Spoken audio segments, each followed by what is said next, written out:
So everyone, welcome to the Playful Minds webinar.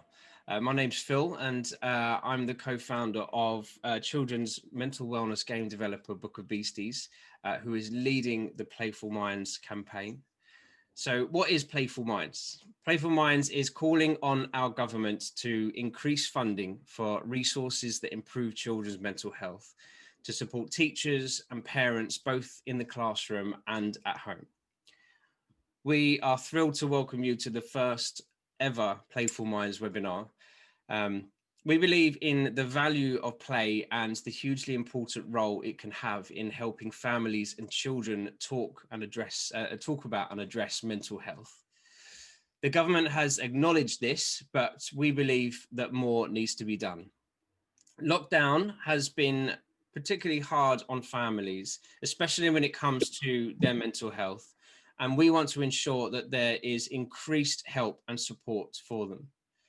We're delighted to be hosting this webinar, which is the starting point for this discussion. We'll be covering what can we do to support during and beyond the pandemic? What is the key role of play and games? What are we doing, and are we doing enough to help parents? And then what the government should be doing. This webinar is a part of our overall campaign and is the first of many events that we plan on hosting. But do please check us out by visiting our Facebook and Twitter pages and our website on bookofbeasties.com/playful-minds. I'll remind you of that again later on. So I'm absolutely delighted to be joined by two absolute powerhouses in the world of play and toys. So allow me to welcome founder of the Good Play Guide and one of the UK's leading experts in child development, Dr. Amanda Gummer, and Playful Minds' very own ambassador and founder of Play to Innovate and play expert, Yashim Kunta. Welcome, guys. It's lovely to have you here. Hello. So I'm going to kick it off with a big question to both of you, which is, what role do you think play holds within the education framework? I'd say not big enough to start with. I think it frustrates me that play, especially in the early years, is not front and center of everything we do. I don't know what you think, Yashim. I'm unfortunately I'm also thinking exactly the same way, which kills me because we both know how play is super important in the development of children. Especially in cognitively, social, emotional. We can count so many positives. And it's amazing that we don't put it in the center. Yeah. Yashim, it's something that I learned from you a little while ago, which I found fascinating, was that there are different types of play. It's not just like an umbrella term. There is specific kind of types of play that do specific things and offer kind of particular benefits, like symbolic and social play, object, those kind of things. And I wondered if you could talk us through the main types of play and the benefits that they offer to children.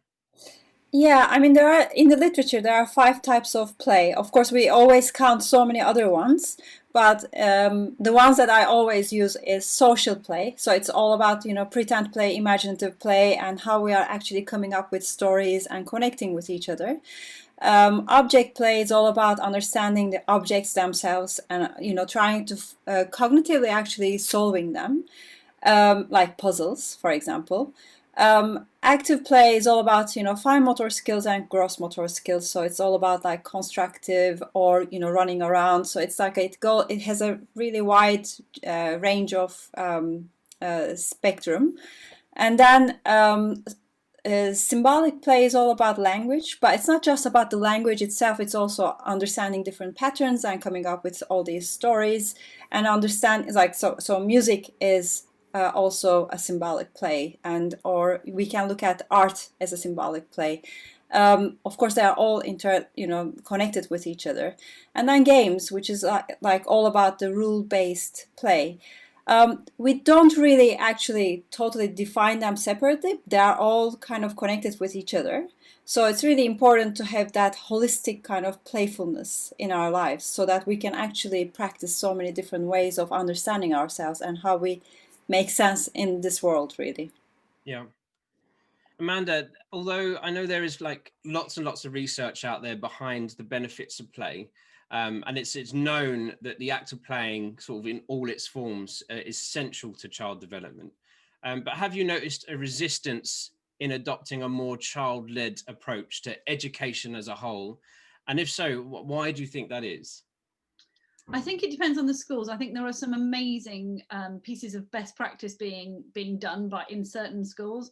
I think as an education system as a whole, there is still an awful lot of work to be done. And yes, there is a lot of resistance.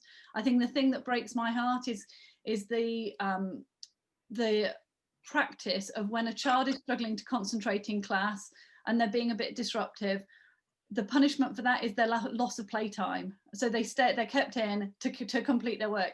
Actually, what that child needs is to go outside, get rid of that energy, get rid of the testosterone, get rid of the adrenaline, play around, and then be able to come back and be much more likely to focus. So I think a lack of understanding of the role of play in helping children access learning, and whether that's from being able to play and being therefore relaxed and calm and open to learning. So if you're stressed, anxious, you're in that fight or flight mode, and you're not going to learn. Doesn't matter how long you sit there. If your brain is firing on all cylinders because you've got anxiety issues, and especially with the crisis at the moment, using play to get children ready for learning is incredibly powerful.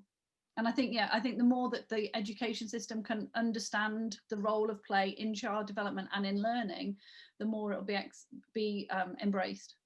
I think it would be good to have like kind of a top-down approach to it, where, as you said, it's kind of it's school by school at the moment, where some schools are doing it, some schools are not. And if you had like a particular kind of solution or incentive for all schools to do it, maybe it's like an Ofsted approved kind of thing. Maybe that would encourage more adoption. There's an initiative in Sheffield actually that's doing exactly that, sort of a well-being Ofsted framework, and it's being developed by students. So I think those kind of initiatives are brilliant. Yeah, just you need to see it more widely adopted. Yeah. Yashim, how do you think, taking into consideration the way that children learn now and that like the traditional methods of learning, sort of being structured learning, how do you think that compares to a more practical and play-orientated approach?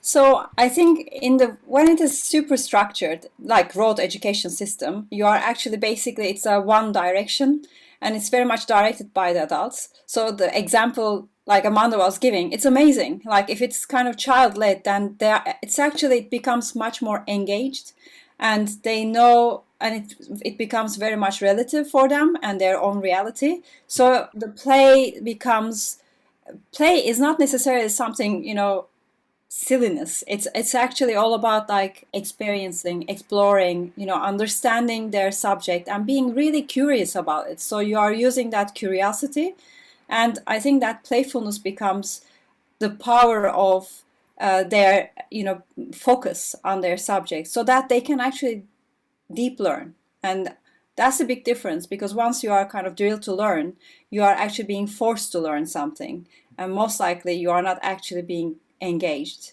So I think that's a huge big difference from that. This is kind of a theoretical question, but how do you reckon that like a more play-based method of learning or teaching would change like the layout of a classroom? Because at the moment, you see the desks all lined up and they sit there and they're facing forward, but I imagine that would completely change when you've got a more engaged approach to lessons. Well, I mean, environment is one of the key things. It's kind of like giving them a space which is going to be inspiring, and you sit in a way that you feel comfortable. It's almost like opens up your own mindset. If you are in a space that's kind of like even we can look at it from an adult perspective. Even in the open offices, like if you don't have any kind of inspiring things around you, you are forced, and you feel like you are just forced to be doing that subject. So it's exact same thing for children. It's if the space is inspiring, like Reggio Emilio's style, for example, then you are actually going to be more curious about things, and you are going to be trying to find out how it can relate to the subject that you are learning. Yeah. So the layout is going to change. the things that you put out there is going to change. You have to think how you can actually even reach to the children rather than you are kind of trying to say, this is my way of teaching you. Yeah, sure. It's going to be completely different, of course. And Amanda, there are good examples of it also. Some yeah. schools does it. Can you give some examples? Well, I mean, I can say it in some of the schools in Turkey I've seen. It's kind of like the layout is much more open, and it's not. I mean, they're coming from the private schools, so it's not really. And you know, it has a layout of much more rounder shapes, and maybe it's actually up to the children how they are going to create the layout. So it's kind of interchangeable, Yeah. and it's not, you know, structured in that sense. So it kind of gives them a way to interact with their own courses. And of course, it does need more budget, probably. Yeah, sure. Amanda, like with regards to like the child development side, what kind of environment? Speaking about, someone's got their microphone on there. Sorry. Oh, thank you.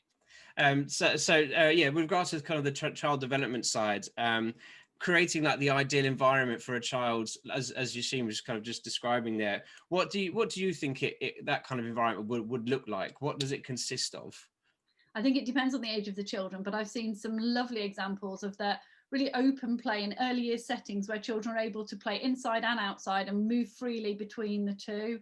I think if it's particularly child-led learning, for me, if a child's learning to count, I don't care whether they count the legs on a dinosaur, the wheels on a tractor, or the limbs on a doll. It doesn't matter, they're learning to count. So being able to find that, we used to call it topic work in the 70s when I was at school, and it was that project where you learn an awful lot of things, but they all interlink, and it's a subject that you're interested in.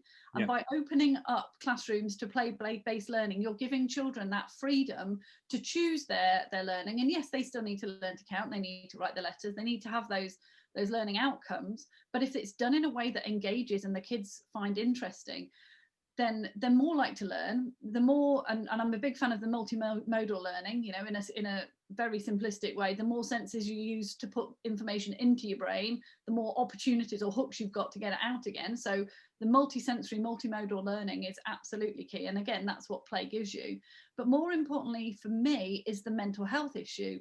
Children spend an awful long time being told what to do and following instructions, especially at school. And when you give children that autonomy and that freedom of choice to go, okay, well, here it doesn't have to be free choice, but a limited amount of control over what they're doing and how they're doing it, they develop that self-esteem, that self-belief, that identity, that feeling about having that control. And it's the lack of control that is a massive contributor to mental ill health in later life. So I think as much as it's really beneficial for learning, I think it's also really important for well-being.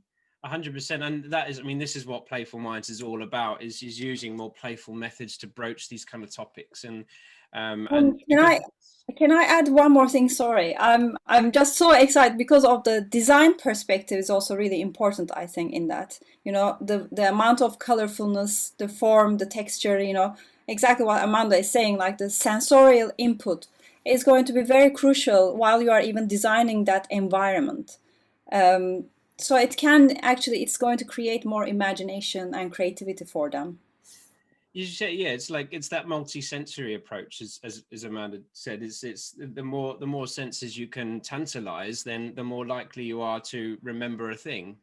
Because yeah, as you said, there's more hooks to pull that information back out. Which and but in particular with mental health and mental wellness education, it's not a child-friendly subject, but it can be made to be child-led and interesting to children in a playful manner. And I think it's, again, that's what Playful Minds is all about. And we created this because we believe that due to the pandemic, that we are potentially facing a mental health crisis.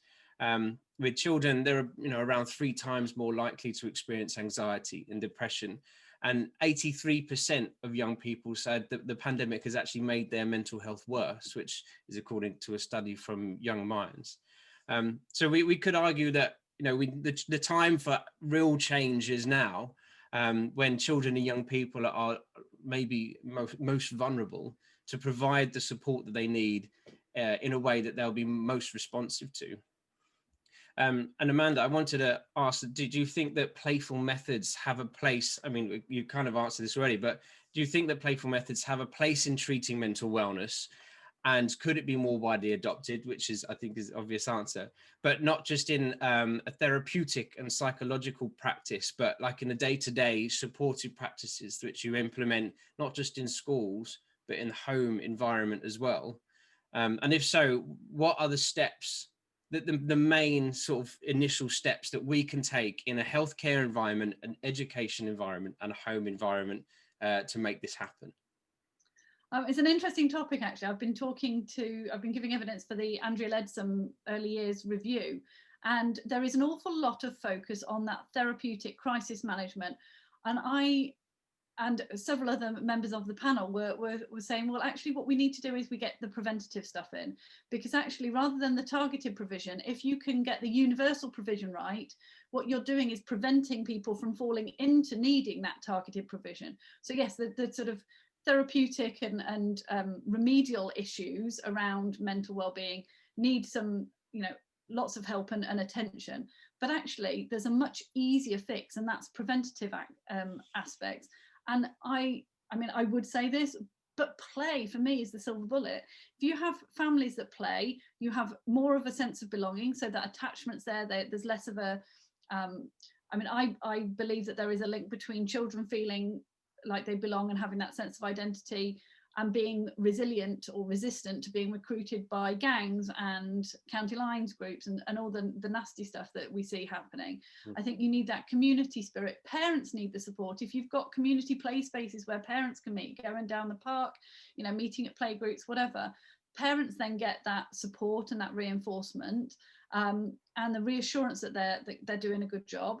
The kids, they get somebody else to just have a cup of tea with, or get some advice from, but they're also seeing that their children are playing. And the thing about play is it's not stigmatized. Everything else that comes to parents, and especially the most vulnerable parents, it comes from a statutory body, or it's the authorities telling them they need to do this, and they need to go on a parenting class because they're a bad parent. They need extra support from a social worker because they're not coping. It's all got a negative message. Play doesn't have that. Play is such a positive, universally accessible, vehicle to promote learning, to promote social cohesion, to promote mental well-being, all of those really important things. And so I think within education, schools, and homes, I think, and the community at large, I think prioritizing play has to be the single biggest agenda item that I would like to see in the fight against not only mental well-being, but school dropout, youth crime, and then demand on the health services, the physical and the mental health services. There's a study looking into the impact on mental health and exclusions in schools, and the rate is huge. If there's children that go untreated for any mental health concerns, then they are, I can't remember the percentage, but considerably more likely to be excluded from school, and then kind of should, I guess, be on a negative path throughout life. So do you think, do you think there could be, I know schools have lots to do as it is, and they're very, very busy, and the teachers are absolute heroes, but do you think there could be a better unification between the parents and the schools and the resources that are being used, so a child can, access the same resource or the same, playful resource, any resource at school and at home? Do you think that kind of connection will be improved? Yeah, I do quite a lot of chatting to schools and teachers and head teachers, and homeschool cohesion is one of the biggest factors in children doing well at school. If the school and the home are working together, being able to, consistent messaging, support the child's education, manage behaviour, all of that kind of stuff, then the chances are that the child will thrive at school. So I think, being able to bring home and school to more closely aligned it's got to be a good thing. Yeah. I would like to add one more thing about that. Is I think there is also another work that comes maybe for us, is we need to also give kind of like a play literature to families, that they can understand kind of how can I say, almost like they need to become play literate in a way, because they feel adults, they feel like they forget how to play and they don't know how to actually connect with their own children. They don't know what to do. And so it's kind of like a, maybe seriously, maybe it's for us that we have to actually provide more activities, more kind of ways of engaging with their own children, so that it doesn't become a hurdle, but it becomes something fun and easy to access for both adults and children. We've done a bit of looking into the sort of the background of that, and I think part of it is that there is so much advice on parenting now. Parents are afraid of getting it wrong, and so because they're not 100% confident how to play with their child, rather than risking getting it wrong, they just go, oh, I'm not going to do that. So breaking down that fear of making mistakes and helping parents realize that that's what play is. It's about being silly and funny and making mistakes. Yeah. And actually by making mistakes and putting them right, you're giving your kids a really good positive role model. Exactly. And also to that point, it's unfortunate that the free play part is always misunderstood. It's almost like they look, especially in the young ages. I mean, I had a couple of clients looking at their own children and looking at them saying they're not playing, they are just making such a mess. I'm like, no, they are doing free play. And it's so important that they are actually doing it, because they are kind of in their own control, and it's kind of, they are learning about themselves, reflecting what they have learned.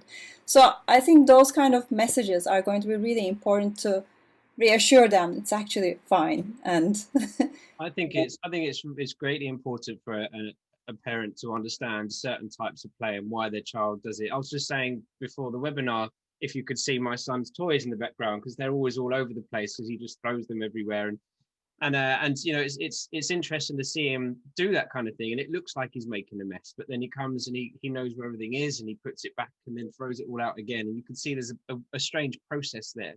And I think for parents to understand that process or understand why they're doing it, I think would be absolutely invaluable information. So moving on from that, Playful Minds is all about getting the government to mainly provide funding. You know, it's to get them to really recognize the importance of this topic and to act now and to provide support.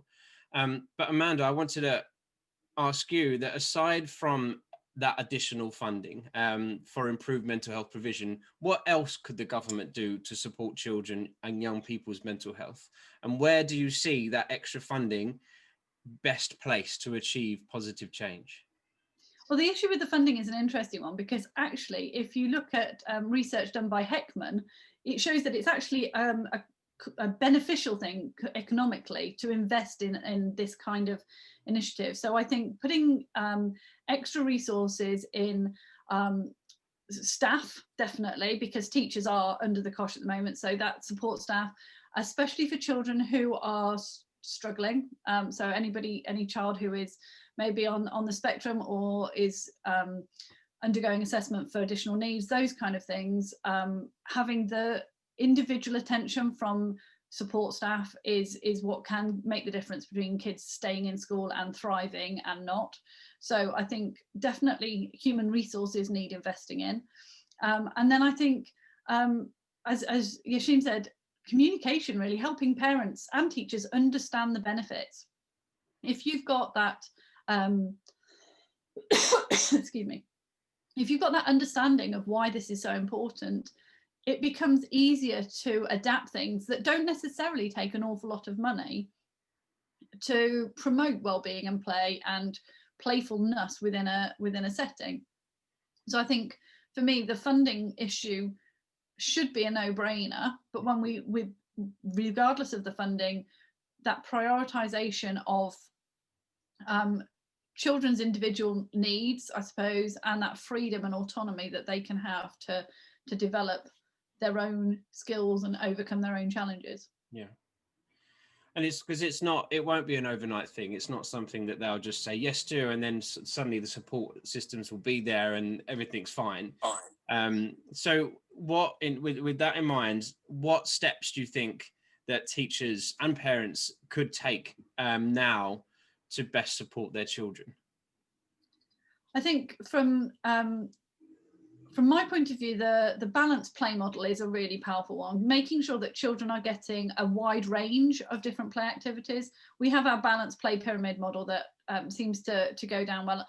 And one of the things I like about it is it's not saying to parents, your child should only have half an hour of screen time, or they should have 3 hours of outdoor exercise. We're not being that dictatorial, but what it does is it shows parents that there is a balance to be had. And in the same way that you balance a nutritional diet, you balance children's leisure time. So you wouldn't let them just eat chips and chocolate all day, every day, for every meal. So in the same way that you have the active, imaginative, social, child-led play is the superfood of the play diet, and making sure that, you know, there is putting some money behind communicating the benefits of that, you know, the decision making, the problem solving, the collaboration, the relationship building, the empathy, all of the skills, those really important transferable skills that you get from playing collaboratively, creatively, imaginatively with friends in a way that the children choose. Absolutely mega. And you wouldn't tell a child who asked for extra broccoli that they couldn't have it, they've had enough. So why do we try and kind of bring the kids in from playing out in the garden with their friends, or, you know, making a mess playing with their siblings? If we knew what it was doing, I think we could embrace it more, and we could empower parents and teachers and childminders and everybody working with children to give children that really nice balance. And it also, the other thing it does then is it stops parents from worrying when the kids are having a bit of screen time, because in the same way that if they've had their vegetables and eaten their main course, they can have a bit of pudding and that's fine. And I think that model is a really powerful one that has been really well received, and communicating those kind of principles to parents and teachers to prioritize play, but prioritize the balanced play. Yeah. Is something that I think a lot of it is a marketing communication exercise, really. Yeah, sure. And I think there's one thing that Book Obesities does with the platform of play is encourage conversation, which when it comes to mental well-being and mental health in general, it's good to get the children feeling empowered and finding the courage to openly talk about how they're feeling. Because it's things that I think even as adults we struggle with today is when someone asks how you are, you don't necessarily want to kind of delve too deep into it, but we should feel able to. If you don't feel great, you should be able to say, no, I'm not feeling very well today. And I wanted to know that, are we as a society, like just generally like communities and us as a society as at large, doing enough to help support each other, and each other being the parents, have those kind of conversations with children? And off the back of that, how important is it for parents to be having those conversations early on in life, like, you know, toddler age, you know, even earlier than that? How important is it to have those conversations then? Well, so I think it's very important, and I think, you know, we could always do more. Again, some people do it brilliantly. Some people struggle with talking about their feelings, because there's a very British kind of stiff upper lip still thing that still is relatively prevalent in society. But I think in terms of how we talk about it to children, I think there is increasing evidence to show that validating feelings and being able to say, actually, I'm feeling a bit sad today, or I'm feeling a bit bleh. And we used to, I mean, my kids used to make up words. We have nervited, which is that kind of combination of nervous but excited, and being able to help kids develop their own language and understanding around emotions, and to accept them. Because I think one of the things that breaks my heart to see is a child who's crying and somebody just going, dry tears, it'll be fine. Actually, what you need to do is validate those emotions, understand where they are. And it doesn't mean that what they're crying about doesn't need discussing and putting into perspective, because if they are still crying about whether they've got the red plate or the blue plate at aged 8, then there is a sort of a sense of perspective that the children need to develop. But it's about understanding that those feelings aren't they're valid, they're authentic, and helping, you know, as far as I can see, the first step is labeling your emotions. The second step is learning why you're feeling like you're feeling, and then the third step is learning to manage them. And I think unless we get the communication going from a very early age, naming and labeling emotions and accepting that they're all part of human experience, I think we're never going to be able to get them up to the, you know, understanding where they came from and then managing them effectively. I think what you said there about making up the language surrounding it, that's a playful approach in itself. You know, when you play, it's limitless. There's no limit to what you can imagine and do with play, and it's kind of the same with words in a way. You know, to offer the children an opportunity to create their own language to describe a thing. You know, they're not going to say, I'm very anxious today. I mean, they might, but you know, most of the time they're not going to say, "Oh, I'm a bit depressed," or "I'm very anxious." You can provide them with a word that, as you just said there, that kind of allows them to express themselves in a single word. So then the parent or teacher or sibling or whoever it is goes, "I know exactly how you feel." I think is, you know, being playful with language. A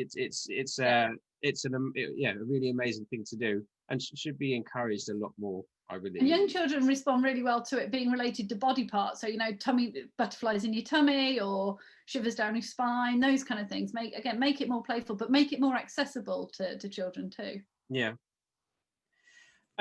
Yashim, considering both of your backgrounds and incredible reputations in the toy industry, do you see enough focus in this sector specifically on the development of health and well-being resources and toys and supports? It's always, I mean, it's a little bit harder to find really good examples. I mean, there are some apps which are trying to create it, but in the toy industry, being in the toy industry for the last 20 years, I know it's a little bit hard to make it commercialize it. So it's really, you don't really see really designed for the well-being, you know, with the focus on it. Of course, every play element, every kind of product, you can of course facilitate in a way that you can use it for the well-being, but you don't really see much specifically designed for it. And I kind of want to see, you know, how coding was. The coding in the beginning, it was kind of like a couple of toys out there, and it wasn't like a big umbrella of saying that this is going to be a STEM toy or STEAM toy, let's say. So I think well-being needs to become that as well. It's kind of like not just cognitive play being important for the future of children, but I think soft skills and how do you actually kind of learn how to, you know, take care of your own well-being needs to become also in the same umbrella. I think it needs to be almost equal in that sense, and we should be talking about well-being toys, and that there should be a specific space for it. I think there's a lot of room for it. And Amanda, I wanted to ask you. Obviously, you know, you are the queen of the Good Toy Guide and toys. And I wanted to know, on your platform specifically, is there much? Have you seen much innovation in that space? Increasingly, actually, encouragingly, there is more stuff coming through. So I think a few years ago, if you were looking at emotional development, you really only had the Sorgenfresser, the worry eater from Coiled Spring. And it was a cute little soft toy that the kids wrote their little worries on. You put it in the mouth, you zipped it up, and that was, you know, lovely for what it was. But I think there is a lot more innovation coming through in the space, and I'm just hopeful that it hits mainstream. Yeah, definitely. Yashim, have you noticed any products, any specific ones that you could recommend to people to use? Well, I mean, I know yours, the Book of Beasties, is definitely. That wasn't a plug. That wasn't a plug. Oh God. You know, I think actually it's interesting, the doll industry, especially Lottie toys. I love them. And I think the way they are kind of promoting themselves, they are not really saying mental health in specific, but I think there is a whole understanding of inclusivity and really adding a lot of more behind kind of understanding of the whole subject. And I love their stuff, definitely. So that's, I mean, those are easier to talk about the social and emotional connection, I think, in that sense. Yeah, certainly. And then again, I think we mentioned this earlier. It's about the evidence that is then behind it, and I think it's increasingly important now to have evidence behind something that claims to be a mental wellness or a mental health a resource or beneficial to mental health. And I think maybe that's quite a costly thing. And also, it's, there's the risk that it gets proven to be ineffective. So therefore you have kind of a dud product in the end, and it's a bit of a waste of time. But do you see there is an increase in research behind products? There's that, you mentioned the doll play, Yashin, Yes. and it's, I mean, Mattel has just, launched their own, the research about the doll play and empathy, how they are kind of related with each other. And there is a lot, I mean, we do see more of talking about the well-being and mental health, and how you can actually use different kind of toys to understand your child. Play therapy and all of them is much more spoken out loud. Exactly how Amanda is saying, it's more spoken, which is great, because I totally agree. 5 years ago, you wouldn't hear it that much. It was harder. 10 years ago, it was beyond hard to even design something like that. So I think it's kind of, we are in need of talking about our emotions. We are also in need of being in touch with each other. So it's a growing thing, and I think COVID kind of amplified that. It kind of became even more important. So, which is a good thing. I think we need that as human beings, all of us. We need that kind of connection. So Playful Minds is all about normalizing the use of play in mental health education and mental health products, to address serious topics in a way that resonates best with children and leads to an effective change in their mindset. To promote this, we launched our first talk and play day last month, where we had a few people playing games, sitting down together with their families, switching off their devices, getting out their favorite board games and having a good play whilst having a chat about their mental health or just about their day, really. The next one being on the 18th, Friday, the 18th of December. So please do take advantage of that time to sit down and chat. But off the back of that, lastly, the last big question, and this is to both of you, again, considering your incredible experience and the fact that you are absolute experts in this space, can you offer any advice or guidance or tips to families out there who will be joining our talk and play days for like the discussion of mental health? It's a really daunting topic. So how could they take advantage of these talk and play days to best approach this topic with their children? Like a top 5. Shall I go first? Okay, so I think the first thing is that children learn by copying. So if you're able to name your emotions and talk to your children about why maybe you're feeling excited today, or maybe you're feeling a bit sad, or you're frustrated, and start labeling those emotions and giving your children that model to copy, I think that is by far and away the most powerful thing you can do. And then my next tip would definitely be a don't. When your kids are looking grumpy, don't go up to them and go, "Why are you being grumpy?" It sounds accusatory, and it just, it has the opposite effect. So address the behaviors and the tone of voice, and go, "Oh, that sounded like you were a bit cross. Is there something wrong?" Or I think the way you approach their emotions when you're noticing their emotions. But equally, I think it's important to notice their emotions and to call them on it, because there are times when children may be being grumpy and it comes across as being rude, and they need to understand that that's how they're coming across. So I think being able to give them that role model of you identifying your emotions and discussing them with the children, but also then not interrogating them about theirs, but noticing them and naming them. Naming the behaviors, I think, is really powerful. I think I would also recommend, because in addition to that, you said everything wonderfully, Amanda. So I would probably make it even more tangible, using all the toy environment, the toys and environment, actually trying to almost make them speak over them, and kind of using the tools just to create the stories, and even maybe creating a stories together, just to go through their own fears and everything. It's wonderful to see how even adults actually, how they actually easily speak over objects. So I think it's really great to use any kind of play activity just to facilitate that, and so that you can go over your own excitements and all the feelings and emotions.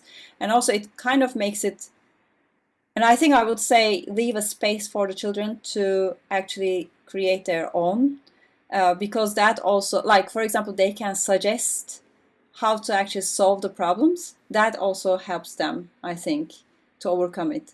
So that's what I would say. An Brilliant. imaginative play with small figures, you know, the Sylvanian families or the Playmobiles or whatever, gives children that distance. So it's deferred, if you like. So it feels a bit safer. So the children quite often act out stuff that's going on for them.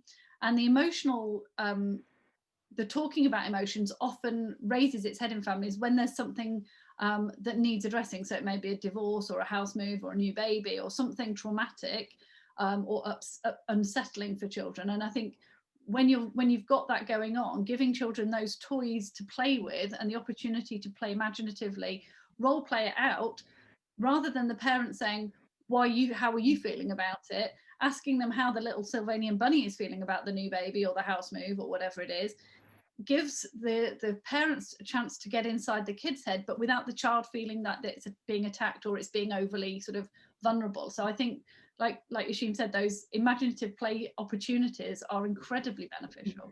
I would say also puppet play. You know, it's kind of like all these kind of objects and creating different kind of characters, and being in the role of those characters kind of helps you to actually see how you can relate to your own feelings, but not really in it, but a little bit outside. I was leading kind of play workshops with children, and one child was stuck in an elevator that day, and we created the whole elevator and the whole storyline, and she was seriously over and over again trying to get out of that elevator in that play. So you can see it, she's kind of really therapeutically kind of going over her story and trying to get that whole feeling, normalizing that feeling so that it becomes actually okay to relate to it. It's amazing, I think, to see how they can actually easily talk about it. Fantastic. I think it's incredible that there is such a universe surrounding the benefits of play, and you know, it's so appealing and fun, and why it's not more widely used now and long before now, it's mind-boggling. But you know, we're really hoping that we can make a change and get this more mainstream, as we said, try and encourage it to be more part of the mainstream. I have a couple of questions from some of the audience. One for you, Amanda. They're saying, you mentioned a student-led wellbeing Ofsted framework. Are you aware of how widespread it's been adopted and its successes? I'm not yet. It's something that they are looking to pilot in Sheffield and roll out. I don't think it's been finalised yet.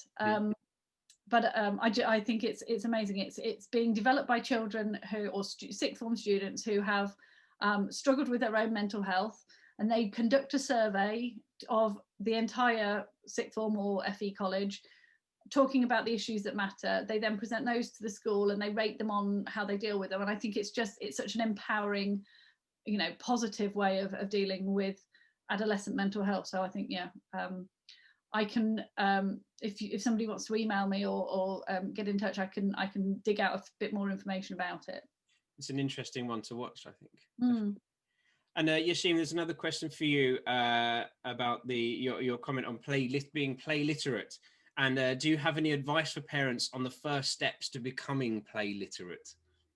I think my first step will be to actually try to play themselves. Like even playing like wordplay, even making up fun and humor and all of that, it's kind of like playful activity. Even cooking is playful activity. So I think it's just like realizing some of the things that you feel joy and like in being in the flow, that is already a playful activity. And if you can actually see that it's happening with you, then you can actually almost transfer it to the child. and you can understand it from their eye, how they are actually feeling playful. Brilliant, brilliant. And then there was a last question there, is where will this video be recorded? Yes, we've recorded the video and we'll be publishing it on the Book of Beasties website. But if you'd like to receive a copy of our manifesto and be kept up to date with all Playful Minds activities, you can drop by bookofbeasties.com/playful-minds and sign up to the newsletter, and you'll get a nice little email from me. But I want to thank you both so much. It's been absolutely fascinating and brilliant. If anyone has any other questions that they want to ask, then please feel free to email us and we can forward them on to Amanda and Yashim. You can email us on info@bookofbeasties.com. But it's been an absolute pleasure. And we're looking forward to where we can take Playful Minds together. So thank you ever so much. Thank you very much. Take care, guys. Have a good evening.